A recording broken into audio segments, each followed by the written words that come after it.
صحت و امور نوجوانان خیبر پختونخوا کے زیر انتظام پشاور میں نوجوانوں کے لیے کھانے پکانے کے مقابلوں کا انعقاد کیا گیا، جس کے پہلے مرحلے میں صوبے بھر سے 65 مرد خواتین نوجوانوں نے مقابلوں میں حصہ لیا۔ شریک شرکاء نے صوبائی حکومت کے اس اقدام کو خوب سراہا۔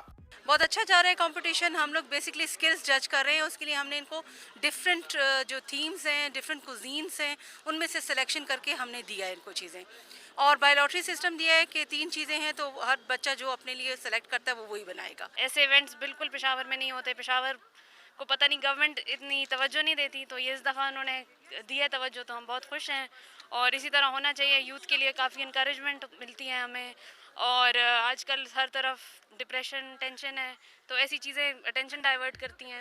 کھانے پکانے کے مقابلوں میں پشاور، سوات، ملکان، چترال، ایبٹ آباد سمیت دیگر اضلاع سے مرد خواتین کی کثیر تعداد نے شرکت کی۔ ڈائریکٹر یوتھ افیئر سلیم جان کہتے ہیں، کھانے پکانے کے مقابلوں کے انعقاد کا مقصد نوجوانوں کو پلیٹ فارم مہیا کرنا ہے تاکہ اپنی صلاحیتوں کو اجاگر کر سکے۔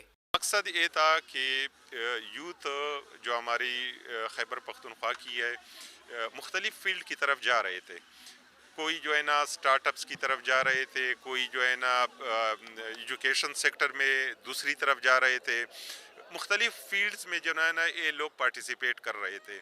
ہمارا مقصد یہ تھا کہ تعلیم اور نوکری کے علاوہ کوئی ایسی دوسری فیلڈ بھی ہوں جس میں یہ لوگ پارٹیسپیٹ کریں۔ 16 مارچ سے 19 مارچ تک منعقد ہونے والے ایونٹ کے پہلے 2 روز نوجوانوں سے آڈیشن لیے جائیں گے، جس کے بعد 18 مارچ کو ٹاپ 20 شرکاء کے مابین مقابلے ہوں گے، جس میں پہلے 5 شرکاء کا چناؤ کیا جائے گا۔